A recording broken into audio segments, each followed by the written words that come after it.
welcome to the launch of Prom Queens, celebrating prom poems and stories by Queens writers.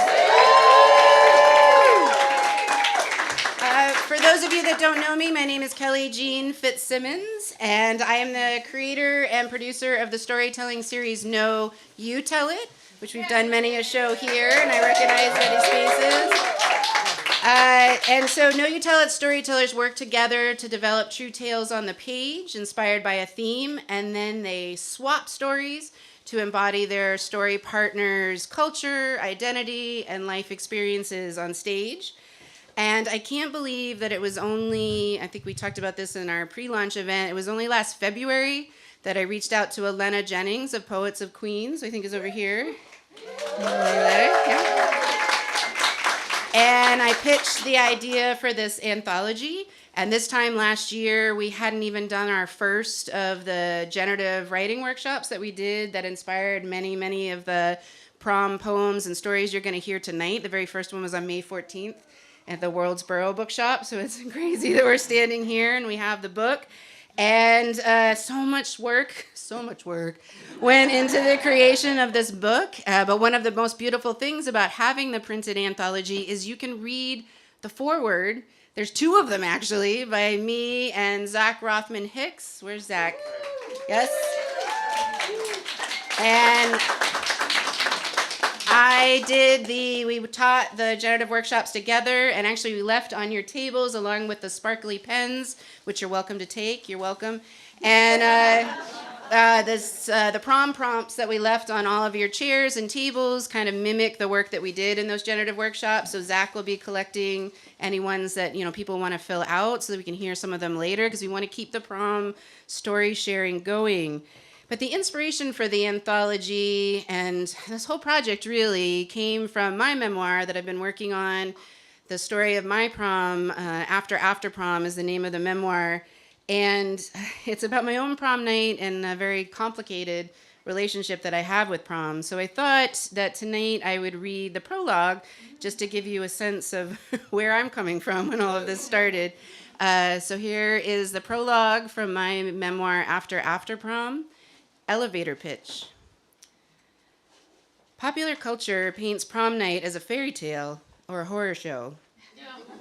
Time has digested decades since 1995, but whenever prom pops up, the memory of that night finds me ashamed to be alive. Excuse me, are you Kelly Jean Fitzsimmons? The man asked, saying my name with a bemused familiarity as if he'd stepped into the elevator to find someone famous waiting inside. I swallowed back a scream. Headed down to the opening night cocktail reception for a summer writing residency, I'd been practicing potential quips in my head and hadn't even registered the man before he spoke. If you're one of those people who can meet up with friends for coffee or go to a party without first rehearsing spontaneous anecdotes and conversation starters, this mental preparation might sound strange. Someone like you probably falls asleep the second your head hits the pillow, instead of laying awake for hours, revisiting and revising the day's failures. Yanking the stretchy fabric of my Queen's discount store skirt over the swell of my hips, still true, I'd been picturing myself joking with the MFA faculty members, formidable in both stature and fashion sense, over our glasses of moderately priced white wine. My version of a capsule wardrobe is packing anything that still fits. That's when the man popped my fantasy bubble with the pointed utterance of my name. Yes, I provided the only answer to what felt like a trick question, smiling to mask my confusion as the elevator door clunked closed behind us, the thick slab's glacial speed making it appear like we were on a college dormitory movie set, hidden PAs manually sliding the low-budget prop into place. The man's round glasses perched at the peak of an assertive nose. He emitted the welcoming energy of a coworker, the one you gravitate toward when forced to celebrate an office birthday with awkward cake. Despite his pleasant demeanor, I crept backward inside the metal box. He'd committed no crime except interrupting my final moments of solitude before an evening of answering, "So, what have you been up to?" and feeling like a failure for not having enough to report. Yes, we were in an elevator, but I wasn't ready to pitch. No amount of mental rehearsal, however, could have prepared me for the man's next question. weren't you Kurt Klump's prom date? My prom date's name, equal parts ridiculous and accurate, spun the elevator sideways. The silver walls rippled and peeled back. All the air in the small swaying room got sucked skyward. Fighting to fill my lungs, I forced my limbs still to keep from emptying the contents of my churning stomach onto the man's sensible shoes. This full-body lockdown technique perfected on countless drunken subway rides home. I drank with abandon after moving to a place where I didn't have to worry about getting behind the wheel at the end of the night, a place where, whenever possible, I could avoid riding in cars altogether. Granting my eyelids the briefest of blinks, I stared at the man. He grinned, giving his linen shirt a quick pull as if assuming his position at the barbecue for a neighborhood cookout. He already knew the answer to his question was yes. He knew me, and I knew him. Shit. I know him. How do I know him? You should see your face, he chuckled. Some prom night, huh? He knew me, but clearly he didn't know the whole story. How could he? No one did. Even the people who knew about what happened after prom didn't know what I'd done. To this man, the talk was small, a fun fact easily brought up in an elevator, because why not? People share their prom stories all the time. More than you might think if dread doesn't sandbag your organs whenever the conversation at dinner parties, parties, weddings, bachelorette parties, baby showers, workshops, work dinners, and even team building activities take a turn toward the subject. The awesome part about having the best and worst night of your life linked to an iconic event in American culture is that you never have to think about it again. Except when April showers bring May Mylar balloons and sequin dresses to the windows at Macy's. Except when prom season peaks and every sitcom and teen drama runs their very special prom episode. Except when the one with the prom video makes you cry. And not just because Ross is Rachel's lobster. Or because of all the Fat Monica jokes. Except when you were invited to 80s themed prom parties, 90s themed prom parties, and 90s themed prom parties on a boat. Second chance prom do-overs, prom themed fundraisers, adult prom, nerd prom. Except when anyone, anywhere says off like a prom dress. Except when someone plops a tiara on your head during a bachelorette party and you jerk away, then laugh it off, but insist, no, I don't want to wear one. I'm not joking. Except when friends post pictures of their now teenage children posing in formal wear, prom goers readying to hunt down the most magical night of their lives. Except when my sister texts late one night to declare she already doesn't want my niece to go to prom. She was shaken because her teenage stepson got in a fender bender on the way home from his. This time, no one got hurt. Not thinking about prom is like not thinking about a pink elephant. The harder I try, the more that tiara-wearing pachyderm prances around my brain. When I do manage to free my mind, prom traps me in an elevator. What if I told my prom story to this mystery man who thinks he knows me right now? Tried to boil that night down into a concise tale easily told before the elevator doors popped open. Where would I even start? Prom has no beginning or end, but is an explosion of glittering fragments burned onto the back of my eyelids. The prom story I wish I could tell starts the same as most fairy tales. Once upon a time, I went to prom in my dream dress and danced with the boy that I loved. You can read about the boy in the anthology. But as you can see, prom season hits hard for me every year. And because the worst part of the story is that I lost a very good friend on the way home to a drunk driver. And I just can't tell you how grateful I am to everyone in this room who has shared their prom poems and stories in this anthology.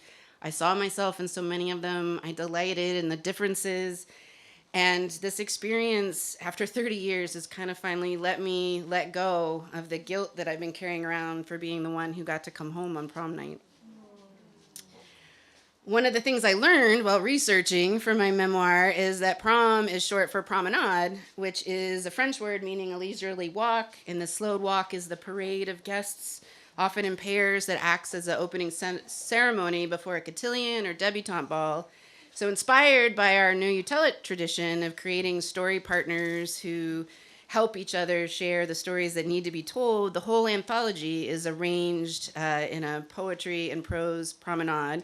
We have 10 poets, 10 prose writers that we put together as prom queen paired contributors.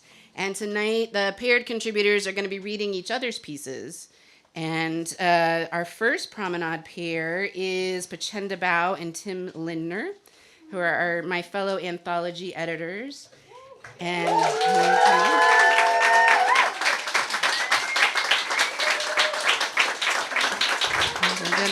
And much like I did with the anthology, I'm going to delegate now to them and have them explain a little bit more about this process and about our #fabulous mug that's become a tradition with Know You Tell It and now these book events. And I'm going to stop talking.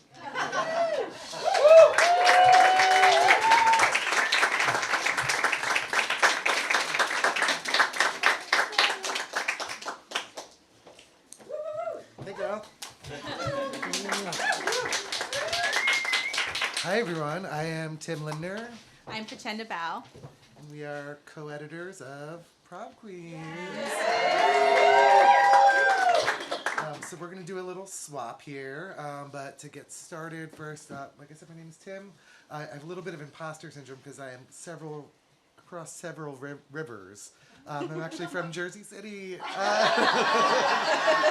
But, you know, thank you to Kelly G, not only for everything she just said, but everything she's done for this community.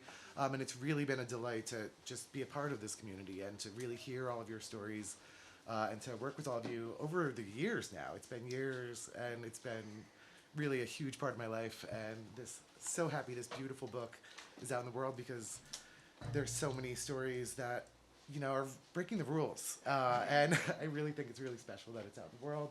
I'm so excited for everyone to read it and to hear everyone perform a little bit. So before I read Chenda's piece, she has a little question to ask, and I think these are from Teen Vogue. Questions to get to know your prom date better. Questions to get to know your date better. What's one thing your mom or dad doesn't understand about you? I mean, I don't think we have enough time for that. Oh, boy. Yeah. I'm scared. Yeah. But it does. I mean, you know, they're from a different country. They survived a genocide. So I just have to leave it at that. Yeah. All right. So here is, after a friend in high school reads my poem and tells me there's a break in my lifeline by Pichchenda Bao. I look back and see a wholehearted girl who would do anything to love. For love was the one thing she thought she was no good for, and she was hard-headed and determined to prove herself wrong. See her getting all dolled up for prom. Hair and makeup and manicure, a proper ball gown. Her date is handsome and chaste like Ken.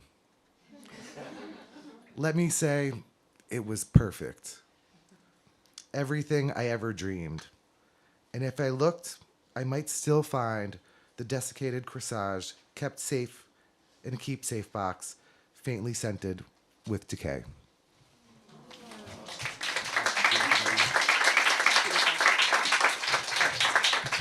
So now it's my turn. Flawless. Flawless. No. Okay. Do you have any phobias? Yes. I'm terrified right now. Yes, definitely terrified of heights. If you ever saw me on a ski lift, you would see me in a completely different light. And being on stage, terrifying. Don't recommend it. But you made it over the bridges. I made it over the bridges with my eyes closed. Under the bridge.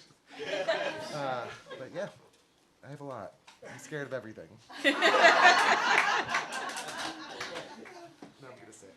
Okay. And now, here is Prom with Rain by Tim Lindner. Senior year came, and Ashley and I were both dateless to prom. We had numerous crushes since the rain incident. On a random trip to the mall, she looked at me in the Dollar Tree and said, "Should we just go together?" As I fidgeted with deflated foil balloons. The girl who rejected me earlier in high school was now asking me to prom. What I wanted to say was, I want to go with John. Or maybe Andy with the red Dodge Avenger remembers me, even though he graduated 3 years ago, and he'll come pick me up and take me away to another life. What I said was, let's do it. And we did the whole thing, including hot afternoon dates to the tanning salon. After one session, the two of us walked our sweaty bodies, dripping in oil, to Ashley's car, eyelids white from the peepers, and drove home.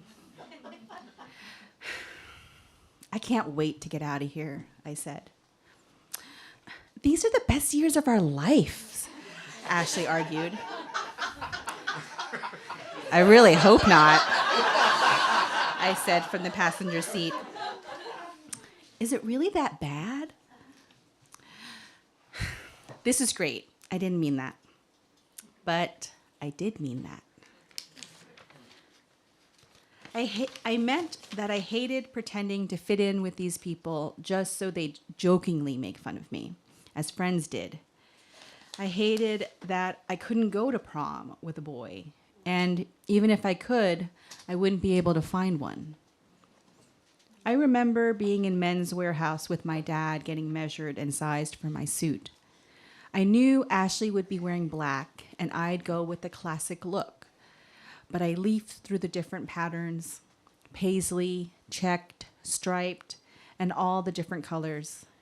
I imagined myself in all purple to contrast the tan diagonal stripes on my tie. "You look so grown up," Dad said, while I looked at myself in the three-way mirror in my fitted black and white suit. "Ready for the big day?" "What? Oh yeah, I guess. We'll have fun when we get to prom weekend afterwards," I thought, looking forward to shutting my thoughts off with weed and alcohol. I turned away from the mirrors, taking one more look at the colors, and wondered if I'd get married one day. When I'd come out to my dad later in life, he said, "I'd love you even if you had 3 heads." It was raining on prom night, but this time I had an umbrella, and Ashley let me inside. She looked beautiful when she opened the door, bangs straightened, falling right below her eyebrows, wearing an elegant black dress. We both looked like we'd spent the last 2 months on a beach vacation. We knew each other so well, but I was still nervous. Our friends knew each other and photographed us in the house since it was so rainy outside. "They're so cute," Ashley's mom said. "I know, and they hang out every day," my mom responded. "One day, they're definitely going to get married." "We will not," Ashley said coyly. "Never say never," I shot out, knowing that we would never, but that we could.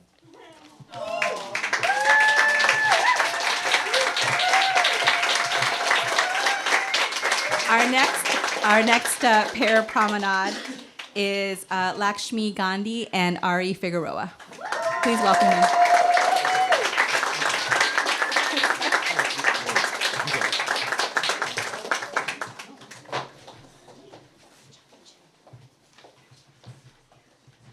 Hi, I'm Ari Figueroa. Hi everyone, I'm Lakshmi Gandhi. Oh, yes. When you pick your... Yes. This is the part I was most scared about. Okay. Okay. What's your favorite urban legend? There's so many good ones. What's my favorite urban legend? You know, And I don't know if I think it's an urban legend because I've watched so many scary TikTok videos, but everything about the Appalachian Mountains just seems like a little too real. So yeah, anything that's going on there, I think it's probably true. It's really old and scary. Yeah, I'm gonna go with that.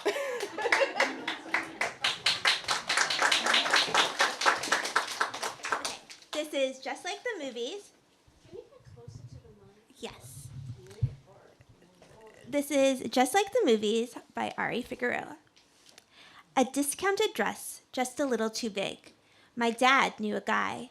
A misfit group that nobody asked. My aunt bought the corsage. I wanted my life to be a movie, so they called me an optimist. Latin music and a sad candy bar, but I would barely dance. Too hung up on not being Hispanic enough. Puerto Rican. I watched my theater friends dance with the boys I liked. There wasn't a spot for the standard cliche photo or a punch bowl waiting to be spiked. There wasn't a band on a stage. We had spent the budget on a country club hall. We should have just used the gym. The beginning at the end. Done with the night, putting on my shoes. Wind Beneath Your Wings finished out the DJ set. I used to think that song was cheesy, back when I took myself so seriously, before I actually watched Beaches. He came over, and Cinderella style, fastened my silver kitten heel to my left foot.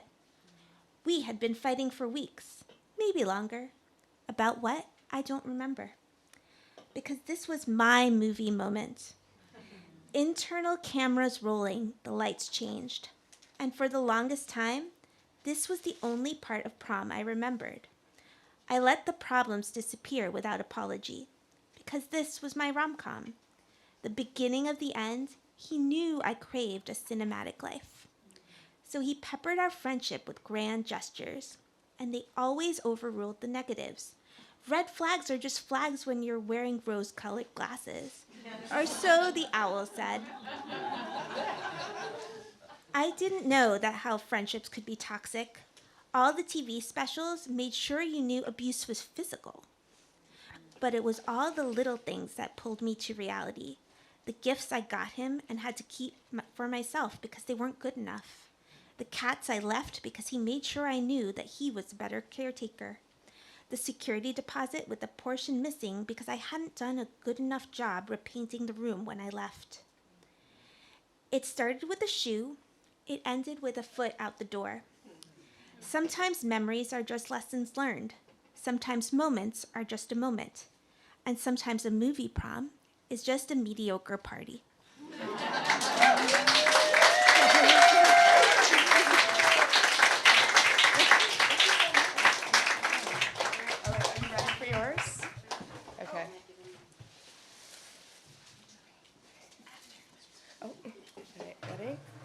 Okay.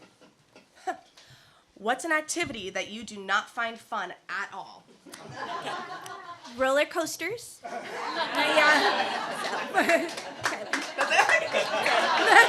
just won't go on them.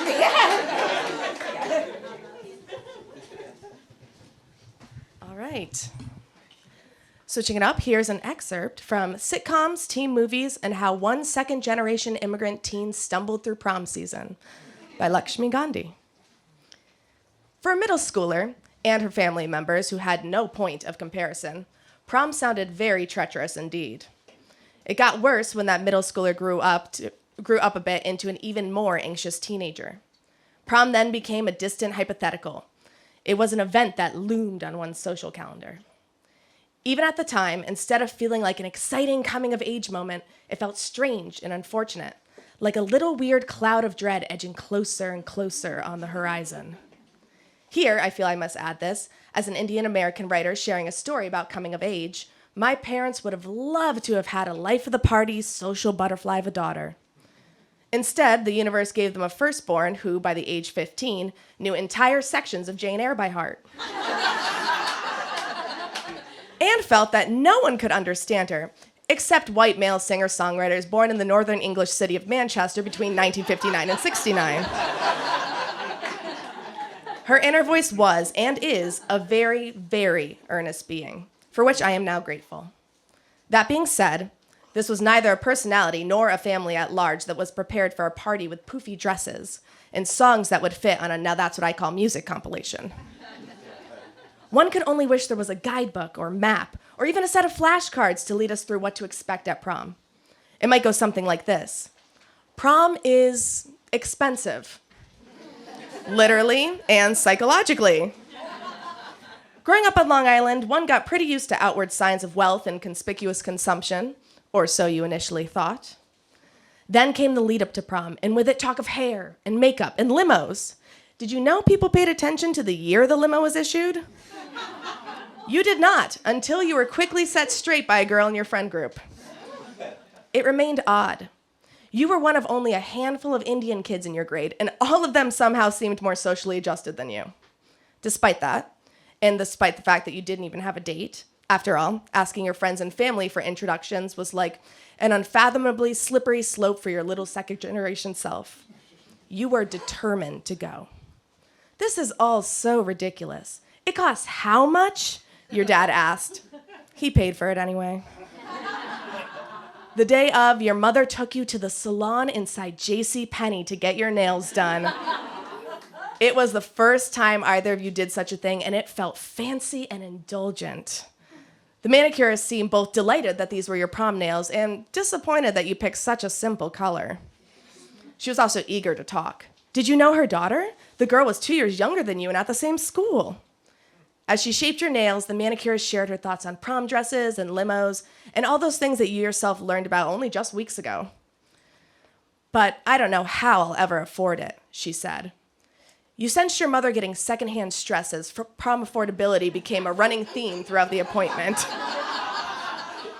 Probably because she was recalling her own childhood and the things she never had. She said she couldn't afford it so many times, your mom noted in the car on the way back. This should never be so expensive that children of working people can't go. She shook her head the rest of the ride.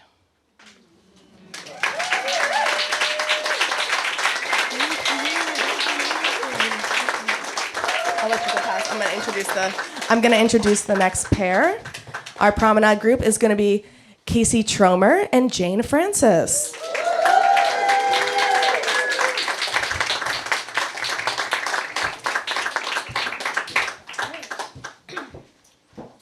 Hello, I'm Jane. Hi, I'm Casey. Hello, hello. We're shorter. Yeah, it's okay.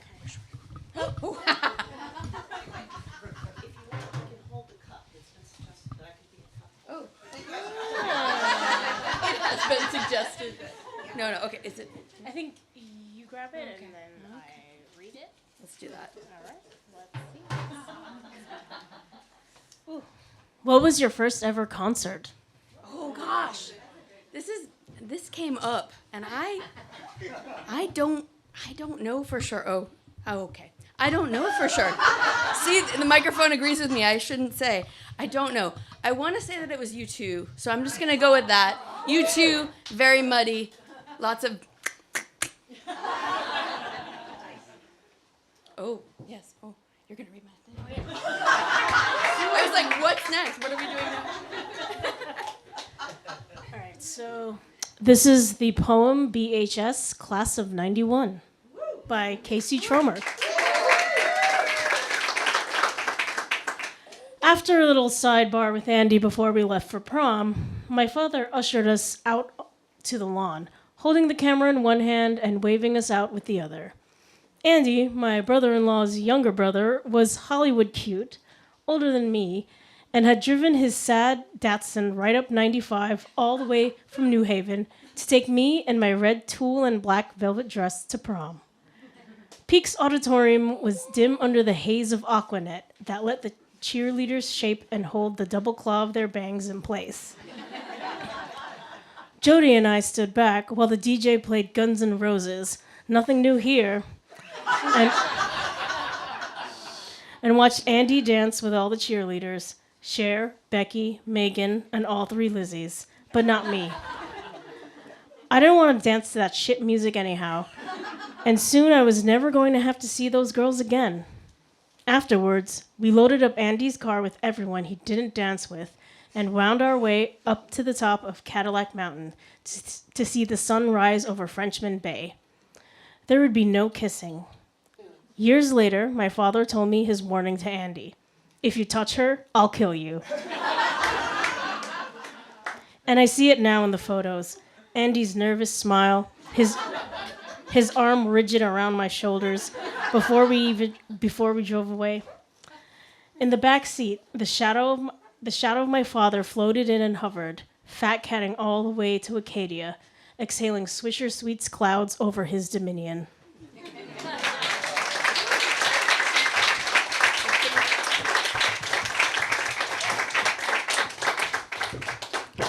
Thank you for reading that. And thank you all for being here, and thank you, Kelly Jean and Tim and Chenda, for this. You want to pick something? Oh, yeah. You can answer all of them if you want. Who in your family are you closest to?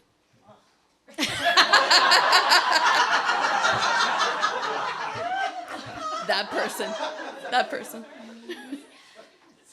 First thought, best thought. Oh.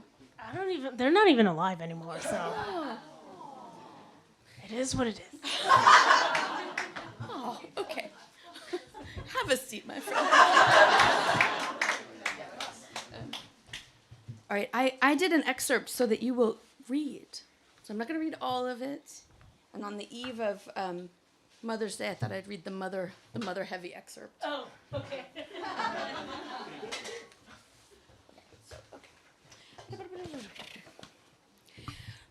By the time March rolled around, I assumed I wasn't going to go. I'd already thought of what I was going to do instead. Browse stories on fanfiction.net, or can finally continue that original story that I had stewing around on random scraps of loose leaf, essentially an adolescent knockoff of a Final Fantasy story. I may not have had plans for prom, but that certainly doesn't mean my mother didn't.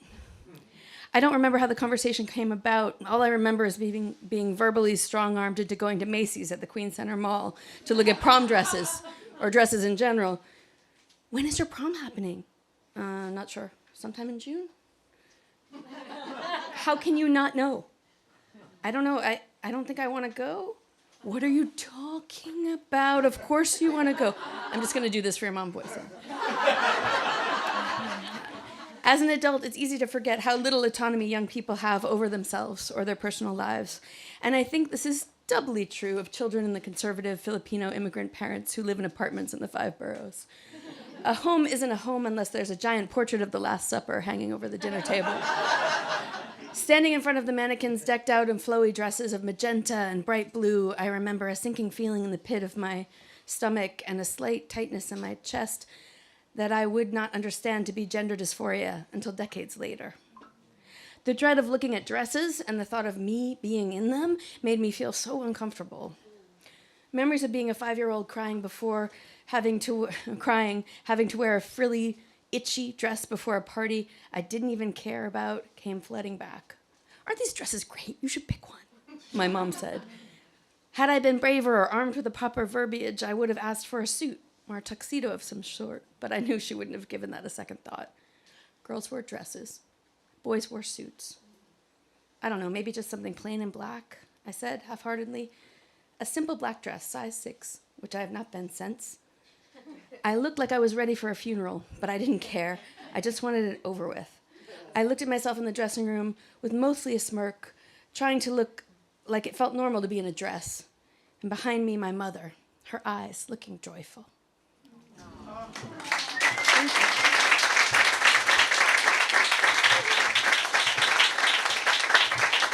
Okay. Who's next? It's Abeer, Hoque, and Mary Lannon.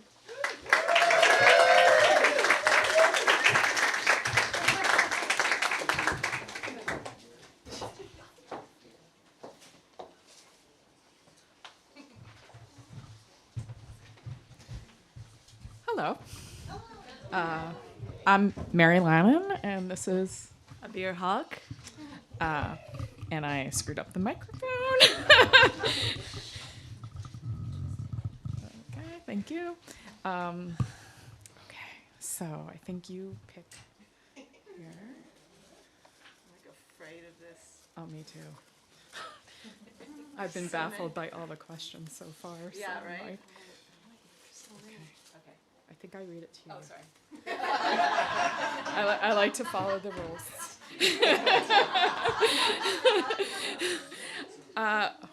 What's the most important lesson you've learned from a mistake?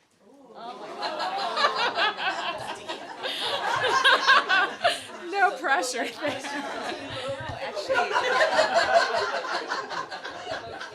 I feel like this is, I don't know, a defining theme of my life is how to learn from failure, because I was so afraid of it for so long, even just mediocrity. But yeah, I think I don't know what I've learned. Oh, that maybe you will survive, and maybe, in fact, it might be better. You might be better off for it.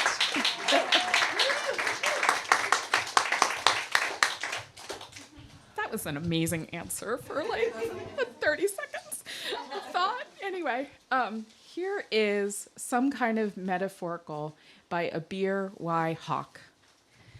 I learned about America through 80s movies, puffy pastel dresses, awkward front door greetings.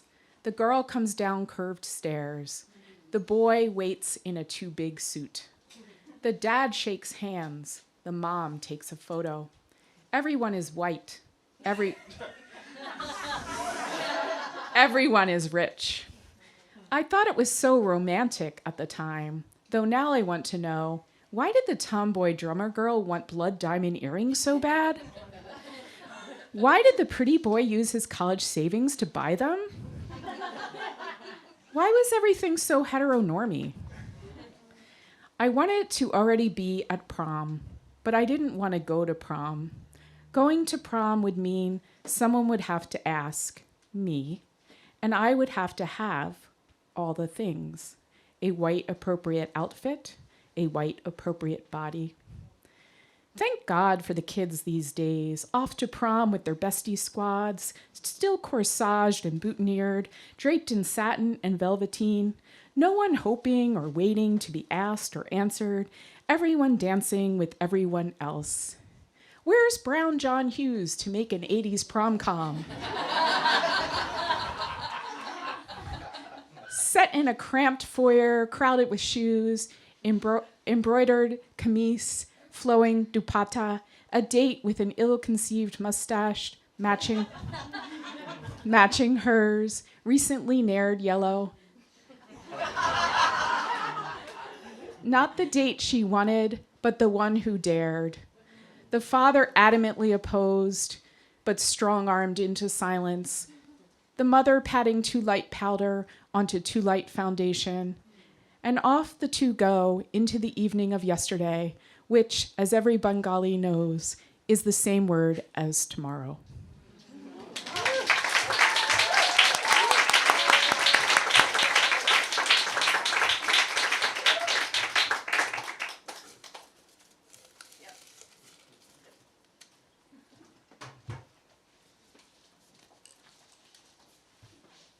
What's your favorite thing about yourself? Oh, man. I'm not really good on quick answers like that, so now I have to give me a minute, 2 minutes.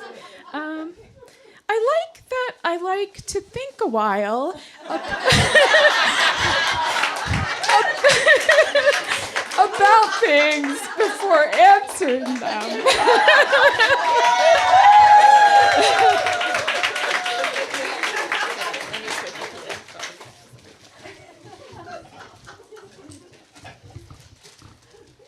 That was a fantastic answer. Okay. So we have here Prom Stories, My Mother's and Mine by Mary Lannon. And I had so much trouble trying to figure out which excerpt to read because they were all so good. And I've picked a part where it's the part from you. I did feel torn about going to the prom senior year. Prom did not seem to comport with rebellion. Still, as the event got closer, and one by one, all my friends and classmates decided to go, I ended up really wanting to go to the very girly, very materialistic prom. I especially didn't want to be the only girl not to go. The big problem was I didn't have a date. Enter the supermarket encounter between my mother and Leo's mother. Leo was not my first choice for a prom date, but my high school crush had a girlfriend, and most of the other desirable guys were taken. I was at home, probably watching a TV show like Family Ties or Cheers, when thanks to my mother, Leo called me up. "Hello, Mary. Would you like to go to the prom with me?" was the extent of the conversation. Because I didn't have a date already, the nice thing to do was to accept. So I accepted because I was a nice girl, a people-pleasing girl. Leo's most prominent characteristic was his slicked-back 1950s style hairdo. He also walked with his head down at a pace that could be described as languid.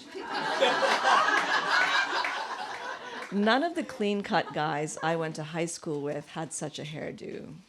I dare say very few teenagers in the late 1980s sported such a style. Rebel that I was, I could have found Leo's unusual style charming or brave, but I did not. I had always found Leo odd, though not odd as in embarrassing, but more odd as in significantly differing from the norm. As for my classmates' reactions, Leo had gone to school with many of them since first grade. I joined in 7th. So Leo's unusual style was more like a piece of old purple furniture that's been around so long you don't really see it. Leo, then, was not popular, but he was not bullied. Still, once Leo became my prom date, his oddness took on new dimensions. A light seemed to shine down upon his quirks. I told myself looks were not important. What mattered was inside. Regardless, I couldn't help but see that a date with Leo was not the stuff of dream prom fantasy. This was not Pretty in Pink. At least I was going to the prom. I would not be the only girl who didn't go. Leo arrived to pick me up, sitting in his truck at the top of the driveway, which sloped steeply down to the house. I stood in the living room wearing a magenta gown and waited for Leo to come down the driveway. Then I waited some more. There was discussion. "That's Leo, isn't it? Up there in the truck?" Our house had no lawn in front, and tall pine trees obscured the view of the road. So we craned our necks out various windows to try to see who was in the truck. More minutes passed. Leo still sat in his truck at the top of the driveway. After more discussion, it was decided, or maybe my brother volunteered, to go get Leo and tell him he had to come down, that pictures had to be taken. My brother went up, and Leo came down. He was wearing a tux. He had bought a corsage. We took pictures out on the driveway in front of the rhododendron under the tall pine trees.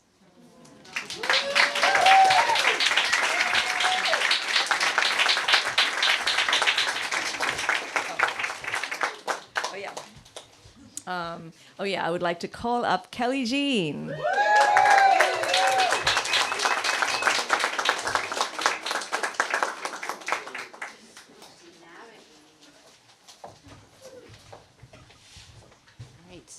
It was a valiant effort. I tried, but I'll hold it now. Yes. All right. Oh my goodness. So when you realize how tall you really are. Yeah. Before we have a special musical presentation by my prom partner, A. King McCarty, who also did the cover art. Yes. And if you'd like to take a fun photo out front at intermission, we have that cover there too. But she also created an original illustration that for each of the prom pairs that captured their combined spirit, which I thought was really lovely. And of course, at intermission, after Ashley's beautiful performance, we have books for sale. So out there. But first, I'm going to welcome up Zach Rothman Hicks, who I know has been collecting up. Part of what we've been doing to keep everything going is we have this series of prompts, which I think I stole that from Sydney, where you can contribute your own prom stories. And we've actually started a Substack, too. So if you want to, after this, send us your prom, like even if just the fill in the blank or anything.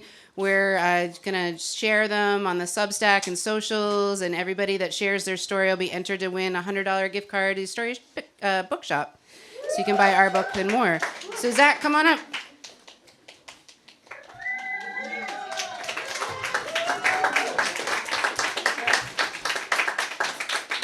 Hello, everybody. My name is Zach, and I have an oral history project called Gabbing with Gays. I know it's kind of a cute name. It's an LGBTQIA plus oral history project. And I've gotten to work with Kelly Jean, fortunately, a number of times. She is absolutely fabulous, as you all know. So for this project, what I got to do is we collaborated with facilitating the generative writing workshops. So we held a series of workshops last year, Worldsboro Bookshop, Astoria Bookshop, and Queens Public Library, and Frank Sinatra School during the summer.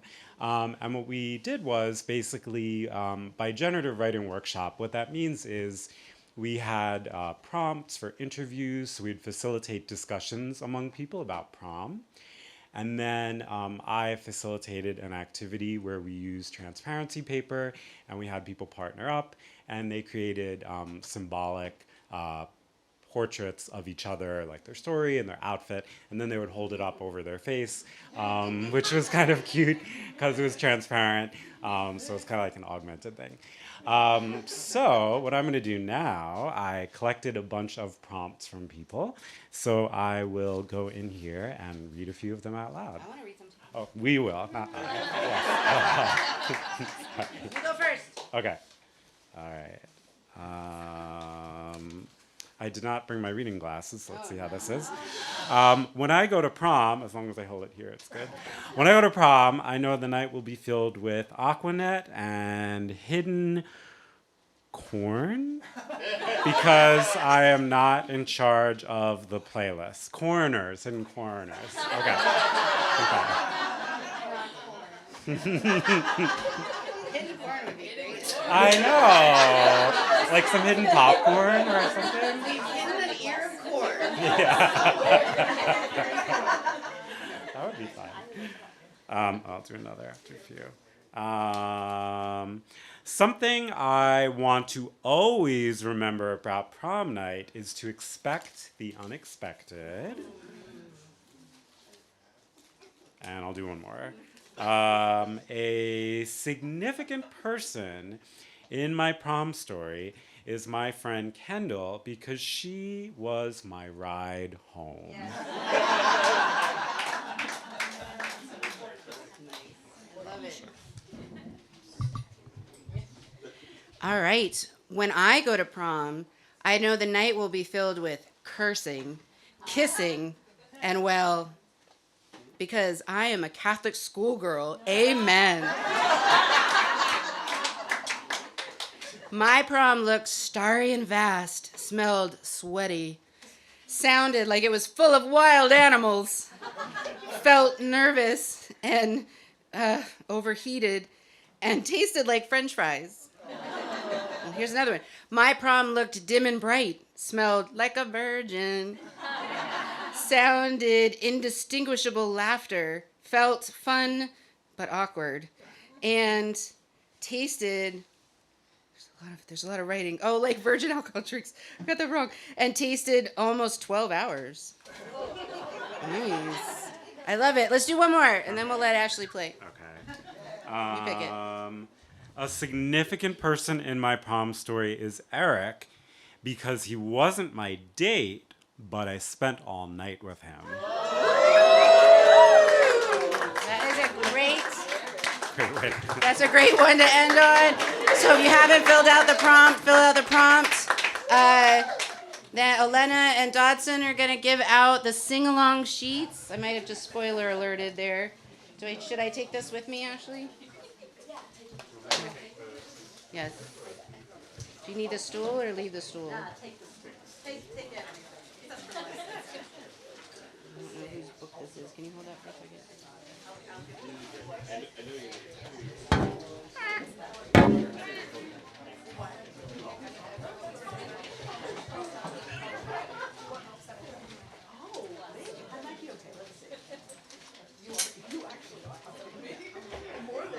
You might be, I think, at this point. Thank you. I'm there. Much appreciated. I am not that tall, so I'm going to pull this down. All right. Here I am, maybe. Maybe it needs to be higher. I don't know I don't know. How's it? You are amazing. Everyone close your eyes. Close your eyes. Okay. Don't look at that. It's a surprise. I'm almost ready. I'm sure you're all really wondering what's happening here right now. And you know what? I am a little too. Okay, we're almost prepared. This might be loud, and if it is, let me know, and I'll turn it down, okay? Louder. Loud. No! What? I don't know. Oh, can you hear me in the mic? Because it's far. It's so far.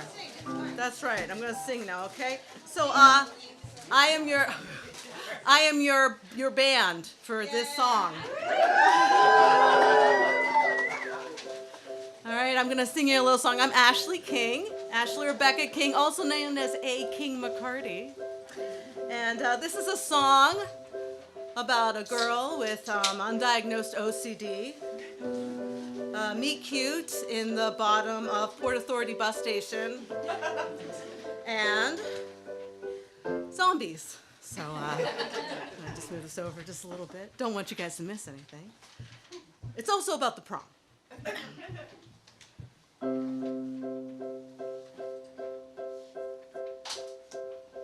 I'm drained from being perfect. I'm sick from being smart. I'm dead inside from being that one person who will do the right thing from the start. I dream of being badass.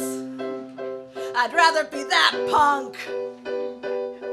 I wanna chew up all my enemies when someone tells me, girl, just suck it up. Like a zombie prom queen. I wanna be a zombie prom queen. Wanna share this dress, this costume that I'm in. I'm a woman full of fury and I just wanna win or lose on my own 2 feet. But I'm way off beat, why can't I be me? I'm not perfect, not nice or mean. Feel everything deep pain like a scream queen. Laugh it off when I'd rather pick a fight. Wanna bare my teeth, wanna take a big bite like a zombie prom queen. Be fearsome like a zombie prom queen.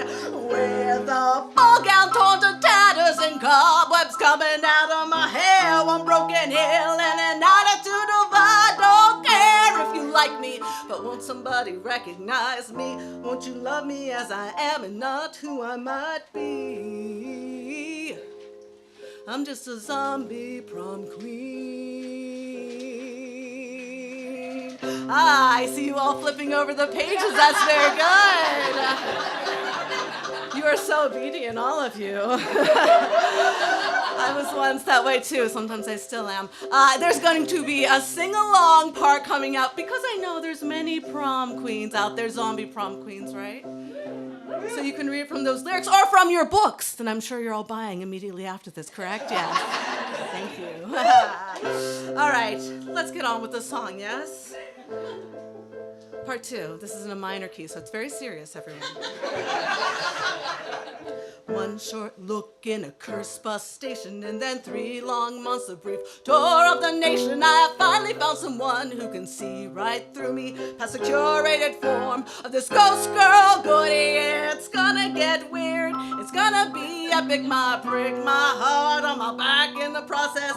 Not really sure how to do this right. I let go of correct and leaning to delight. Then one day you say we've got a date, my queen. Will you go to zombie prom with me? Now I'm in a fog and torn to tatters with cobwebs coming out of my hair. One broken heel and I'm stumbling down the stairs, full of bad jokes and good advice that you don't need. I'm a feminist Beetlejuice. My heart bleeds green. It's pretty and silly, can be smart when you let go of illusions and chase your beatless heart. Cause it led me to you in this blood-filled basement full of dancing freaks and joy with my zombie boy. Everybody, welcome to Zombie Prom! Sing it, I'm just a zombie prom queen. Zombie prom queen. I'm just a zombie prom queen. I'm just a zombie prom queen. I'm just a zombie prom queen. I'm just a zombie prom queen. I'm just a zombie prom queen. I'm just a zombie prom queen. When someone sees you as you see yourself, that's really the best kind of love. Zombie prom queen! Zombie prom queen! I'm just a zombie prom queen! Zombie prom queen! Just a zombie prom queen like me!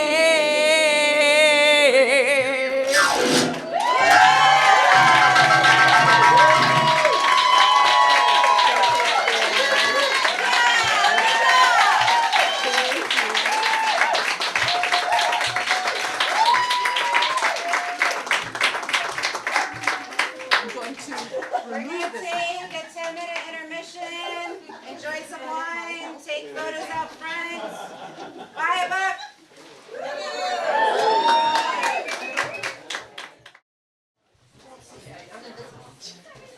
Give me a couple. By the way, this is my Spider-Man Easter basket that I got. Yeah, you're never too old for a Spider-Man Easter basket. I'll let you go first. Okay, so welcome back, everybody. Got a couple more to read. Oh wait, I read this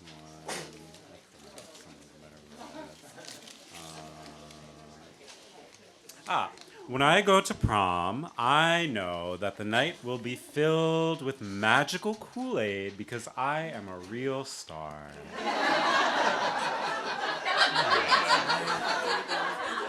A significant person in my prom story is my dad because he bought my heels and lipstick. Let me grab one more because these I already read them. A significant person in my prom story is my date because I married him.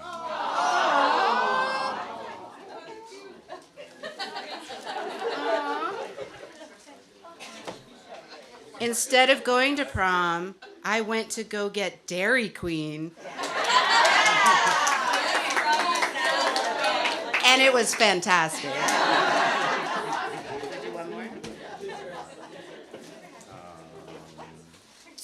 When I go to prom, I know that the night will be filled with sequins and more sequins because I am finally dressing up. All right, I gotta read this last one. A significant person in my prom story is Kate S. because she was my date and a total bitch. Woo! So now I am gonna welcome up Sydney Beveridge and Pichchenda Bao.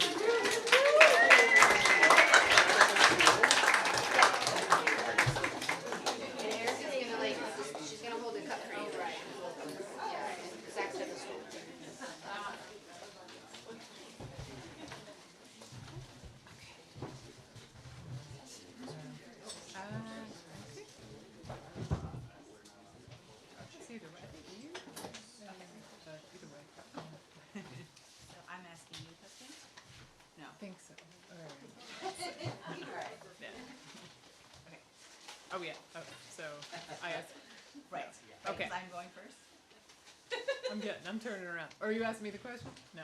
Okay, Alex. What's the weirdest thing you've ever done for a job? Weirdest thing I've done for a job? Oh my gosh. I guess a job I didn't end up doing was, I remember they asked me about my astrological sign in the interview. And that was a pretty clear indicator of how it was going to go. So, but, yeah. That's all. Yeah. I don't know.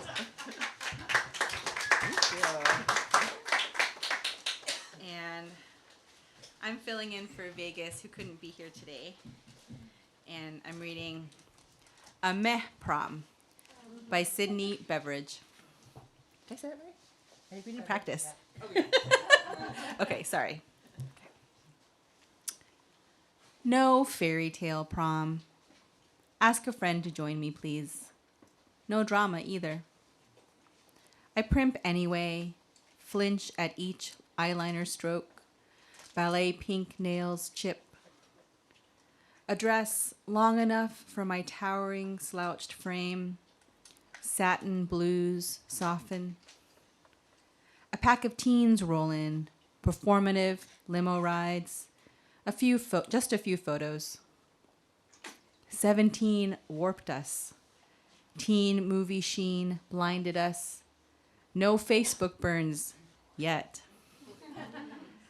My mouth relishes bites of molten chocolate cake instead of a kiss. We're gonna party like it's 1999. All share the dance floor. Clicks emulsify, separate as music ends, graduate apart. Practice okayness. Launch into my adulthood. Embrace the meh prom. Prom oldies, perk up my meh grocery runs. Let's dance in the aisles.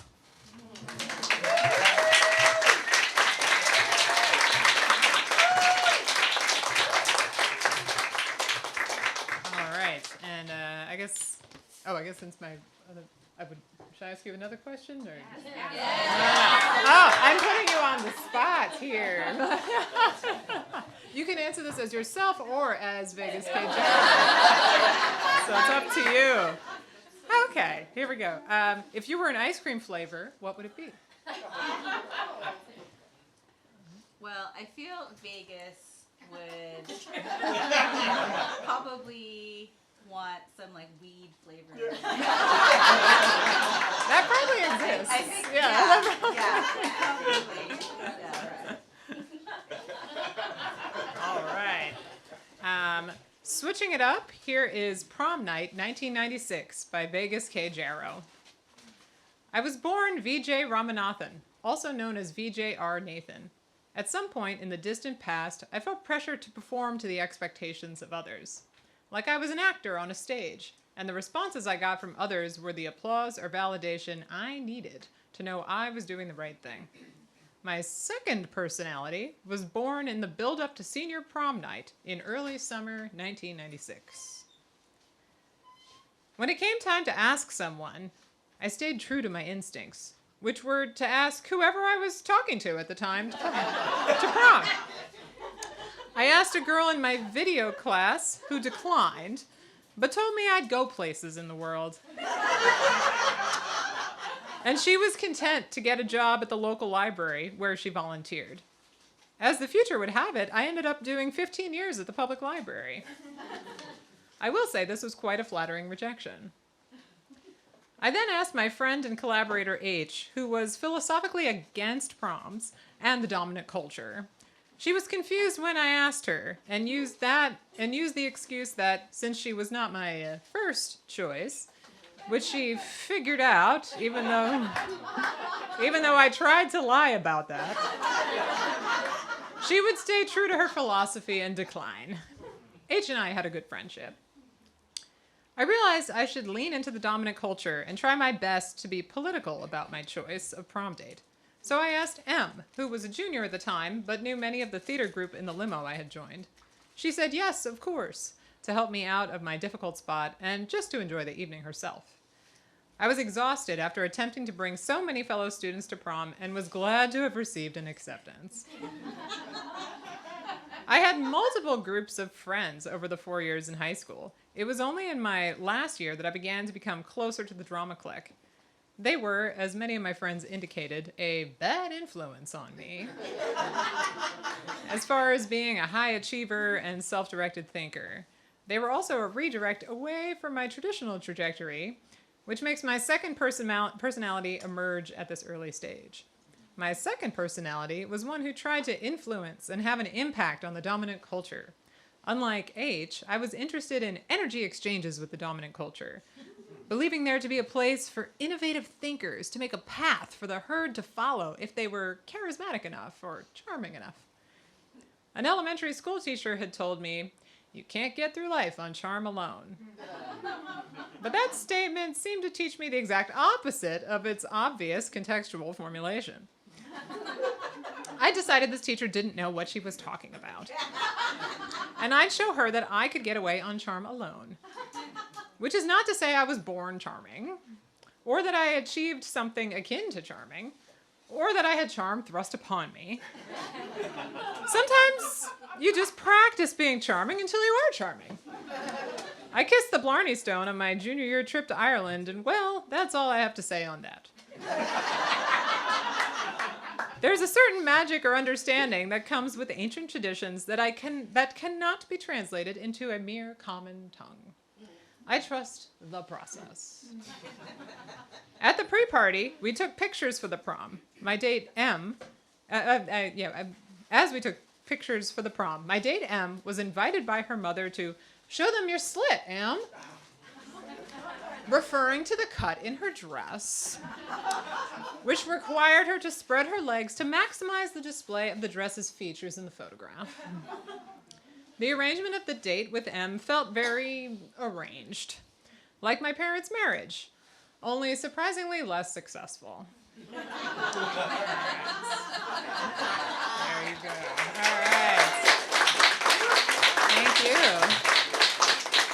And for our next prom pair, we have Aida Totoreanu and Aida Zilelian.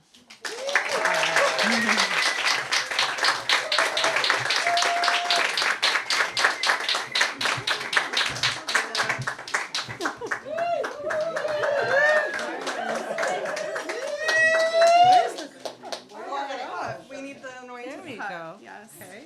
Okay.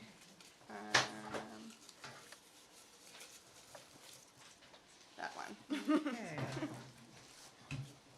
What's your favorite song to sing in the shower? Oh, I do sing in the shower a lot. Let's see which one. It's a song that I learned in high school with my high school choir that.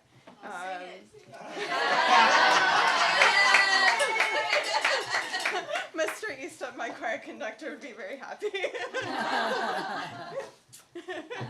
That's all I'll say. Yeah, that's it. I'll be reading Fire Truck by Aida Totoreanu. The house was half empty when my parents separated. Just bare rooms and my father's daily visits. He insisted I stop seeing you. I told him if he laid a hand on you, I'd leave with you. I was only 18, and you moved in with just your backpack. You promised to marry me. We shared a bed. No funny business, I said. I wanted to wait until marriage, but your hands wandered up and down my body.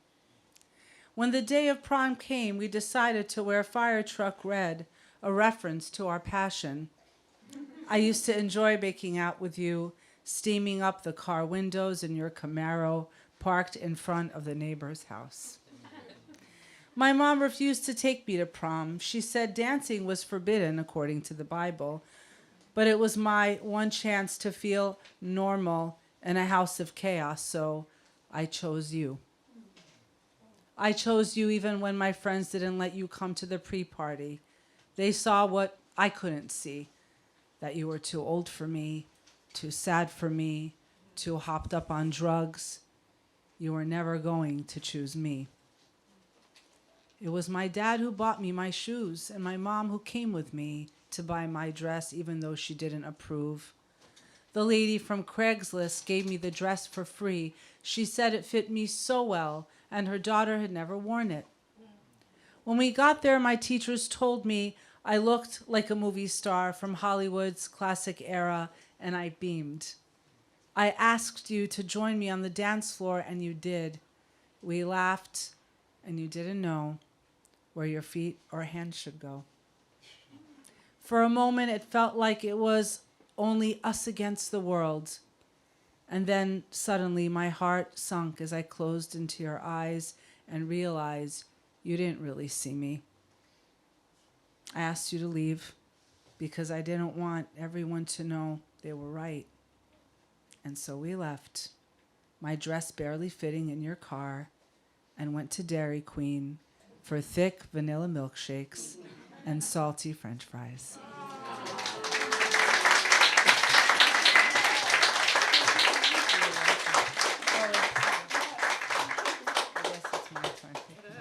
Switch? All right.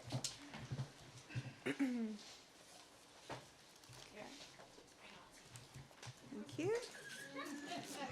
Too many things. Okay, Aida. If you could invent any gadget, what would it do?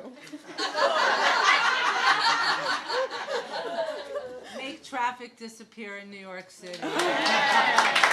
Absolutely. Yes. Okay, so I'm going to read an excerpt from No Summer of Love by Aida Zilelian. It was a few weeks before prom, a Tuesday after school, and I had left my last meeting with the journalism club. I had gone backstage in the auditorium to play the piano, knowing my mother was actually out of the house for once. She was in New Jersey visiting some woman who was here from Bruges Amud. You should hear how she pronounces it. God, she leans hard into the Arabic. Ha. I had at least an hour before she was back. The piano at home hadn't been tuned since years ago when my mother had stopped taking lessons. The one backstage, behind the heavy blue curtains, was a beautiful Steinway that had barely been played. I usually went through my songs, the ones I had written and loved to play, because at home I could only do that when no one was there. I wasn't even halfway through my first song when I heard his voice. Hey, he said. He was standing by the door of the backstage entrance. What are you doing? I knew what that meant. He walked towards me, slipped his hands around my waist like he had so many times before, and kissed me. Then he stopped. I knew what this was. He liked teasing me into wanting more and more kisses and then pulling away. He leaned into my ear. I felt his warm breath as he spoke. I always want you. It's always you. Doesn't matter who I'm with. I didn't say anything, my insides dizzy. What is it about you? I didn't answer. He would always kiss my face, the corner of my mouth, like he was doing now, and all around it until I leaned in for a kiss, and he would pull back, grinning, excited but holding back for leverage. When he looked at me like that, he actually saw me, and it was me he wanted. What are you doing after graduation? He asked. I had been wondering that for weeks, assuming I would never see him again. You have to know, he and I never spoke outside of our time together. We pretended we were classmates in passing. I resolved I would not ask him about his summer plans, which I hadn't. You mean the day of or the summer, I asked. The summer, dope, he said. Don't call me that, I said. I was joking, he said. Still, I said. Okay, sorry, he said, kissing the top of my nose. He could be nice like that. Silly. I'm working part-time at the drugstore on Northern, visiting family in Rhode Island and California. I want more of this, he said, and took both my hands. I shook my head. You're with Maria, and I'm not into that. Into what? He said. Being your second girlfriend? Making out and all that. Fine, I said. Maria is Maria, he said, sighing.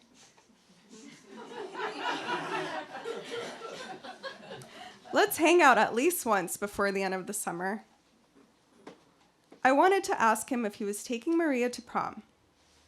I'm not going to the prom. Maria and I broke up. Every time he said that, they would get back together. When I'm with you, there is something about you, and I can't stop coming back, he said, kissing my neck this time. How weird would it be that I love you? I thought about it for days after. If in these past 2 years he had grown to love me, it occurred to me that I didn't know what love felt like.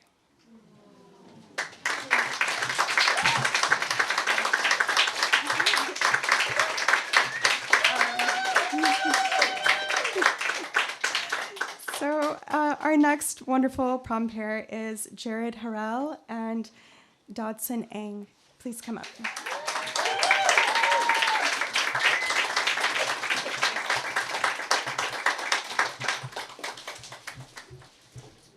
Hello, I'm Dodson. Hi, I'm Jared Harél. All right.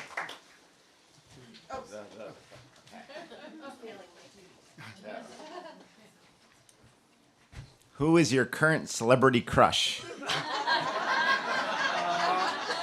Olena Jennings.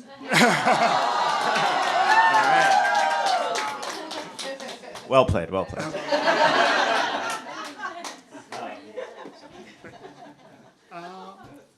Here is Prom by Jared Harél. Mostly I remember those who went alone, the unchosen who chose to dress to the nines and groove with ghosts in a washed-out ballroom, while the rest of us paired up and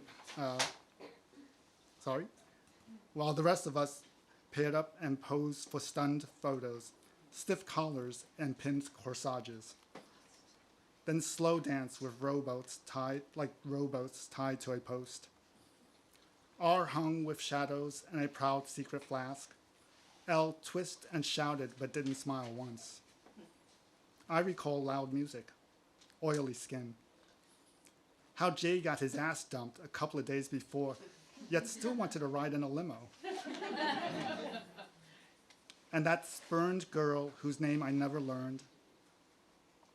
She turned up in the scorching silver gown that tore through us like starlight, rioted like a wound.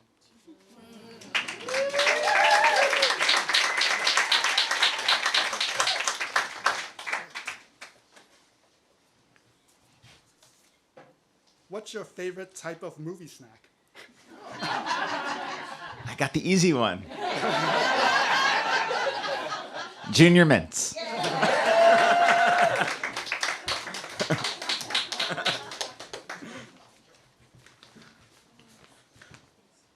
Like, what did I learn from failure?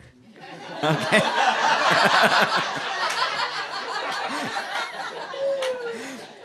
Switching it up, here is Jenny's mixtape by Dodson Eng. During the last few weeks of David's junior year, he discovered that he had become obsessed with Jenny. He thought of her in mundane moments, when he was brushing his teeth, when he was tying his shoelaces. He wanted to ask her out, but he just didn't know how. He asked Russell, "So, Sarge, what do you think I should do?" "Just go up to her and ask her if she wants to go see a movie with you," Russell answered. "But what if she wants to see a movie I don't want to see? Also, I don't have a car. How would we get there? Look, you just take her to whatever movie she wants to go to." "What about the car issue?" "We can double date. I'll bring Maria. I'll try to borrow my mom's car. Maybe since we're all in Queens, we could just take the bus or subway to the Midway Theater." David thought about this, but still had reservations. He procrastinated for days. Finals came and went, and he felt he'd missed his opportunity. You know, it's really not too late to ask Jenny out, Russell offered. Yeah, but summer's here. I won't see her until the fall. David felt the end of the semester was the end of seeing his school friends. When summer arrived, he had to find a summer job. That was just the way it was. Maybe you can give her something so she won't forget about you over the summer. Do you know what she likes? Weren't you guys in any of the same classes? Yeah, we were in history and drafting together. Remember, I told you she started a conversation with me about drafting? Yeah, she asked to borrow your eraser. Russell rolled his eyes. Yeah, but maybe she really wanted to talk to me and used that as an excuse. Dude, maybe she left her eraser at home and needed to erase something and saw you had that huge white eraser sitting on your desk. How do you know I have the white eraser?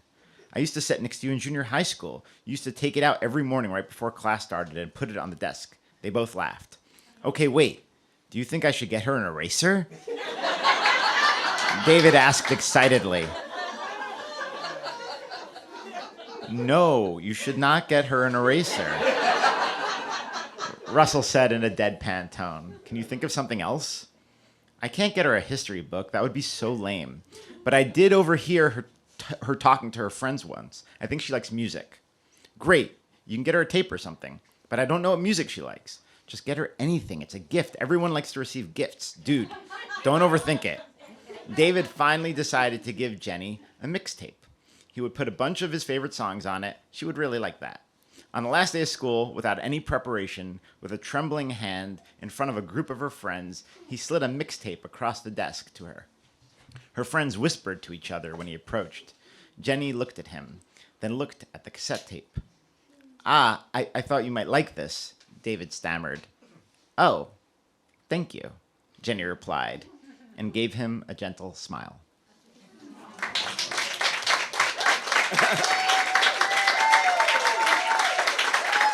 All right.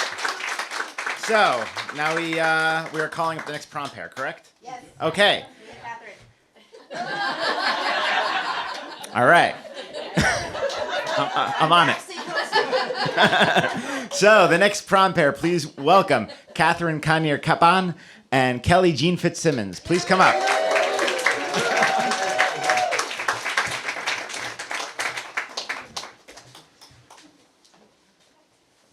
Hey, partner.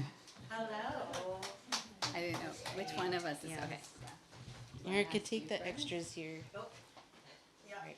So I'm actually standing in tonight for my sister, Lisa Fitzsimmons Edens, because my niece's prom is as we speak. So she could not be here because, you know, priorities, which I support. You got to have your mom for prom night. And so I'm gonna take her place. So I guess I'm also gonna answer her question. Yep. Yeah. You are reading first. I'm reading first. Yeah. So is that what you're doing? No, but you have to ask me because you're reading. Yeah. I'm gonna try to answer this as my sister, and then Catherine is gonna read my sister's poem. The only way you can communicate is through movie quotes. What movie are you choosing? Die Hard. Yes, speaks for itself, and it is a Christmas movie.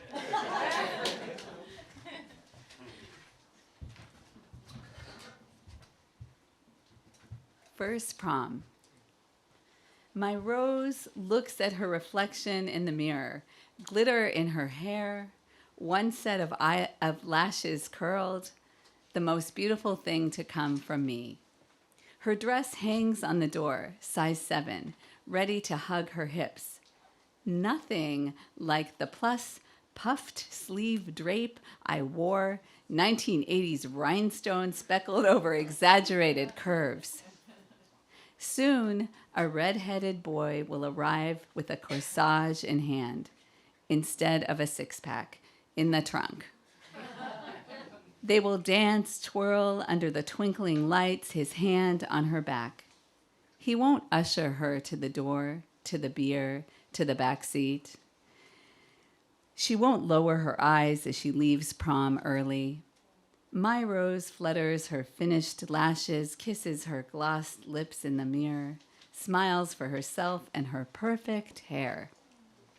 I help her dress, find her earrings, kiss her forehead, the most beautiful thing to come from me.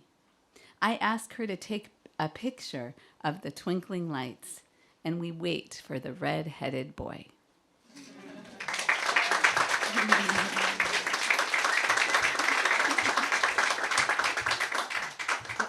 That made me really emotional. My niece just texted me a picture of her glitter extensions she put in her hair. So I guess I'm honoring that with my glitter dress too. All right, I gotta have a question for Catherine. I am so bad at this.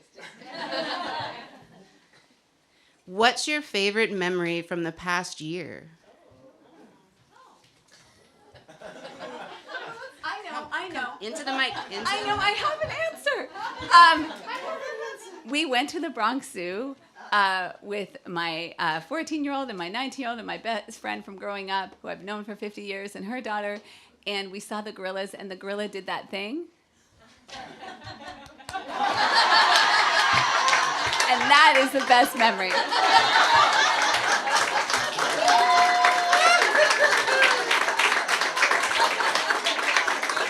The gorilla did that thing. Here is Can I Still Go to Prom, Mom? By Catherine Kanjer Kapphahn.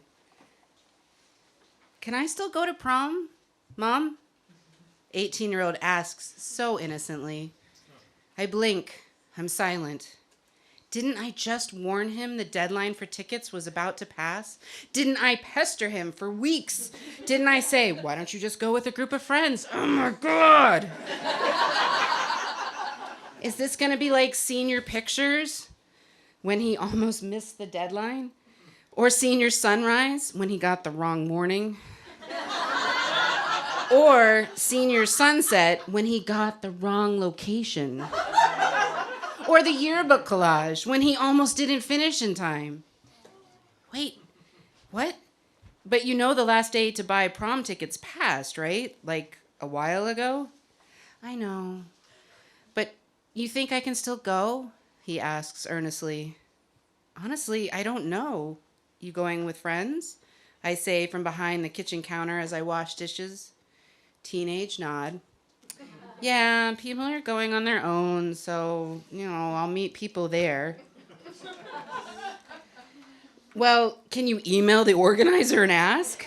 I encourage him as he shoves over the ever-growing pile of clean laundry on the couch. Like, now? Right now?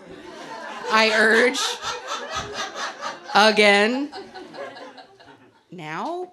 He looks up surprised. Okay, I will. Why do we have all this laundry? There's no room for me to even sit. You're welcome to fold it, I say. Last-minute tickets are available. $160 for dancing the night away under the glittering crystal chandeliers and strolling to the outdoor terrace to admire the pinkish orange of the cinematic Queens skyline. 18-year-old loves music. He loves to dance, so I'm delighted he'll squeeze in this final high school rite of passage. Between teaching my classes, I make clandestine calls and texts to moms with prom intel, tux versus suit, Macy's sale versus Men's Warehouse. We have to go now? 18-year-old scowls. I'm tired from school. Yeah. Now. It's the only day I have to take you. I cannot do this without you. It's 5 days before prom. Ugh, okay, he relents, then shrugs. You want to go to the city or Astoria? Astoria, he says. In 90-degree heat, we walk. Sweat beads gather on teenage forehead. Headphones are popped into ears. This year, I've been the most hated parent, the one who drives him crazy, the one he's accused of being frantic countless times. He's been rejecting me high and low, And so I'm absolutely thrilled to be walking with this guy anywhere. Burlington Coat Factory? No luck. Local used clothing store? Check. A brilliant peacock blue, almost new Kenneth Cole shirt for $7. A group of teenage boys nearby tries on t-shirts between the racks, and sadness sweeps over me. Since the pandemic, 18-year-old has struggled to make close friends, a best friends, friends who visit him at our apartment. When will he find his pack? Still, I'm relieved he does have some friends at school. On Steinway, we sit on a bench, sweating, waiting for the bus. It's so hot. He groans. His brown hair is disheveled and greasy. His bloodshot blue eyes look exhausted. Yet he's also restless. In the past few months, he's been struggling to keep up in school. He seems burnt out. I pat his arm. He's been my whole world. And now we both have to make our own worlds. A moment ago, I was carrying him as a newborn, and now motherhood to children is over. What does it mean to be a mother to a young man? How do I learn to do that? I've been trying hard to step back and give him space. My own identity is shifting, and I wonder, where do I belong as a mother, a writer, and a teacher? What's my purpose now? Was I a good enough mom to 18-year-old?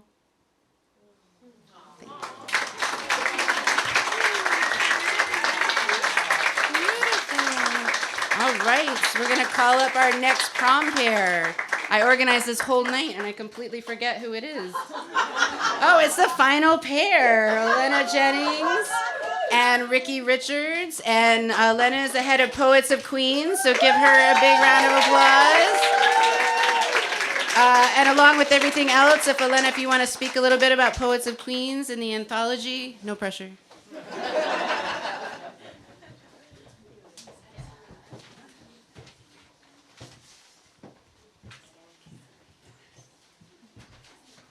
First of all, a big thank you to Kelly Jean for approaching me with this idea, and to the whole Prom Queens team, which has been so warm and welcoming and inspiring. Poets of Queens began in 2017 with a reading series. In 2021, we published our first anthology of people who had read in the series, and a lot of you in this room are in that anthology. Now Jared Beloff and I are working together to organize readings at QED in Astoria and to publish collections. And anyone can submit via our Submittable, and everyone is encouraged to submit. So thank you.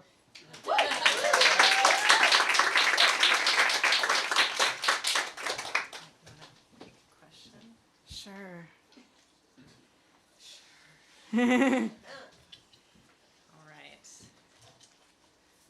What's the most random thing you've ever bought online? Oh, huh. Well, I do a lot of online shopping. I guess buttons. Maybe not random. I mean, I really needed them. Who doesn't love a good button?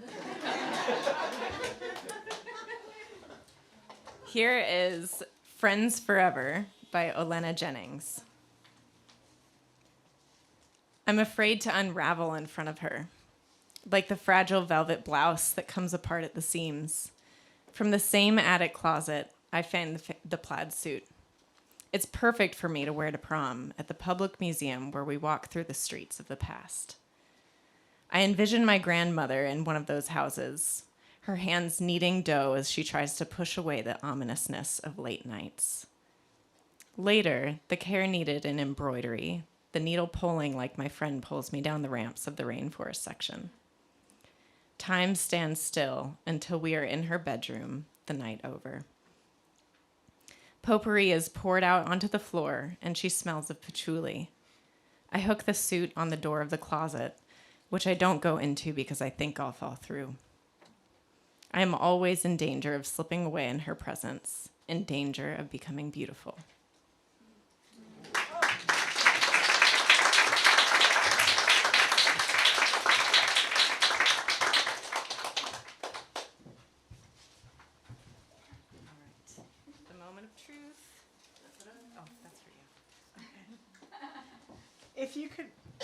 if you could create your own holiday, what would it be called and how would it be celebrated?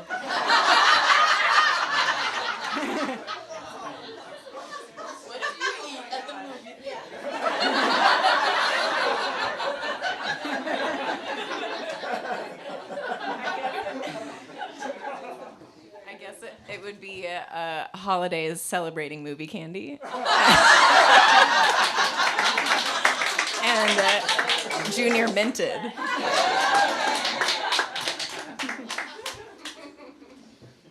Switching it up, here is Terre de Feu, Land of Fire, by Ricki Richards.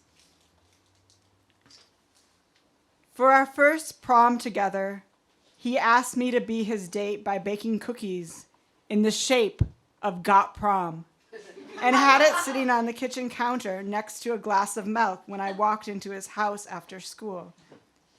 Just a few weeks before his cookie promposal and my impending high school graduation, I stood in his kitchen on the phone, my mom's jaw-clenched voice on the other end, a sure sign of her anger with me.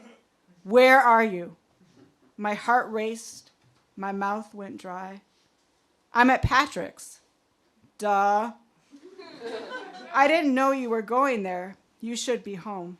I don't like the way his mom treats his dad anyways. It's not good for you to be around. I think my mom resented their relationship because Patrick's parents seem to actually like each other. My guess is that she also resented Patrick from taking me away from her, and she let me feel it. I went straight to fix-it mode. I'll come home right now. No, don't bother. Patrick is obviously more important to you anyways. Back and forth we went. Patrick witnessing the one-sided conversation in silence, unsure how to handle me. I begged her to let me make it better somehow, until I was on the floor of the kitchen, struggling for breath in the midst of a panic attack because I couldn't appease her. Come home and be with her, or don't come home. Both were wrong. At this point, my parents were 3 years into a brutal divorce. My mom's pain made her particularly cruel toward my older sister and me, a symptom, I'm sure, of my dad's cruelty toward her. He struggled with alcoholism and was in a new relationship with his ex-best friend's ex-wife. My sister had been my shelter, but she ran away to college across the country early in our family's unraveling and left me alone to deal with the aftermath. A part of me felt abandoned, but I also couldn't wait to find my own place in the world like she was doing. Growing up, our parents set aside money for college, and I thanked them by applying to only out-of-state schools, thereby guaranteeing I was going to be as far away from the mess of home as I could.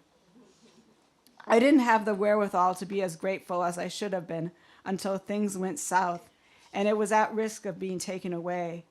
Somewhere in the middle of preparing for my senior prom and graduation and committing to NYU, arguably one of the pricier joints around, my dad decided he would no longer be sharing my full saved college fund with me. Only a small percentage would go straight to the school. No other assistance would be provided. The divorce was too expensive. I applied to as many scholarships as I could find, planned to get a job once I arrived in New York, and my mom insisted that no matter what, she would help me realize my dream of graduating from NYU at whatever cost, whatever loan. This was all on the heels of the financial crisis of 2008. My mom's job at a biomedical science startup had stopped paying her because they didn't have funding, but she stayed on for months, believing in their mission and their lie that funding was coming. Money was tight, and it all felt impossible.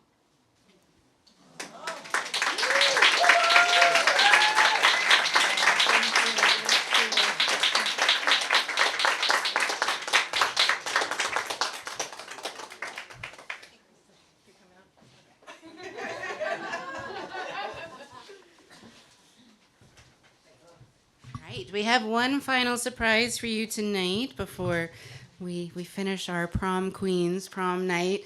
I want to give a big thank you to everyone that was involved in this anthology.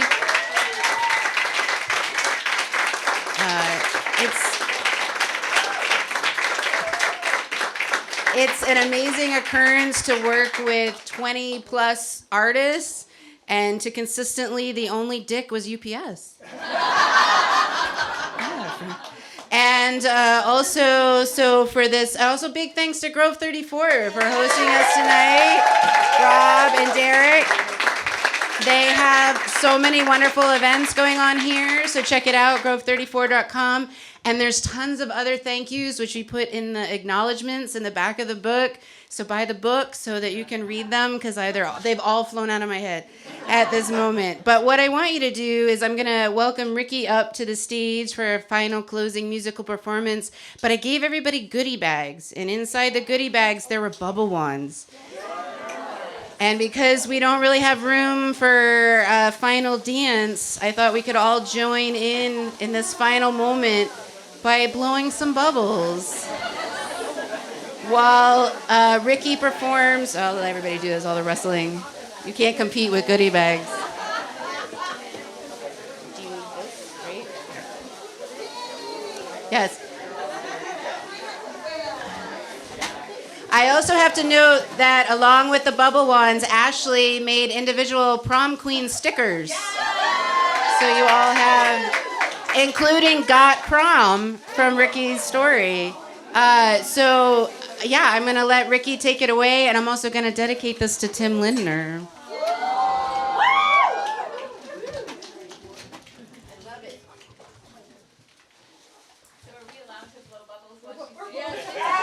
Please blow so many bubbles, and if y'all want to sway in your seats, that would be so cool. And if at any point you know the song, please do sing along. This is for Tim, and when you read his story, please imagine this and enjoy.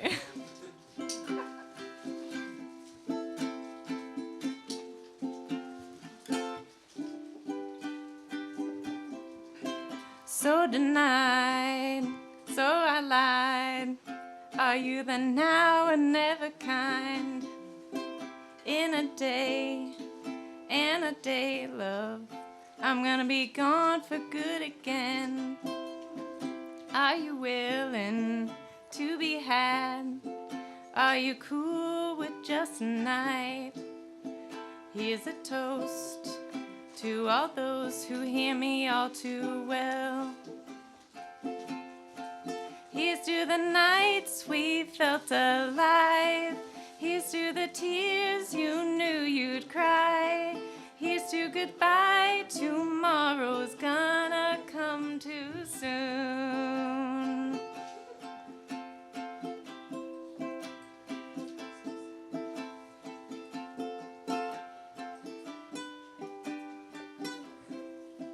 Put your name on the line, along with place and time. Wanna stay, not to go. I wanna ditch the logical. Here's a toast to all those who hear me all too well. Here's to the nights we felt alive. Here's to the tears you knew you'd cry. Here's to goodbye, tomorrow's gonna come too soon. Everybody. Here's to the nights we felt alive. Here's to the tears you knew you'd cry. Here's to goodbye, tomorrow's gonna come too soon. All right, thanks, Tim.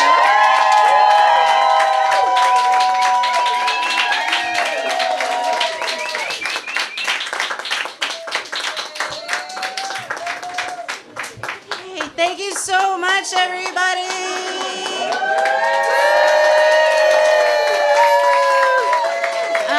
Stay. I think we have a little bit of wine left. Chenda's beautiful cookies out front. Take some prom pictures and enjoy your lives. Buy books.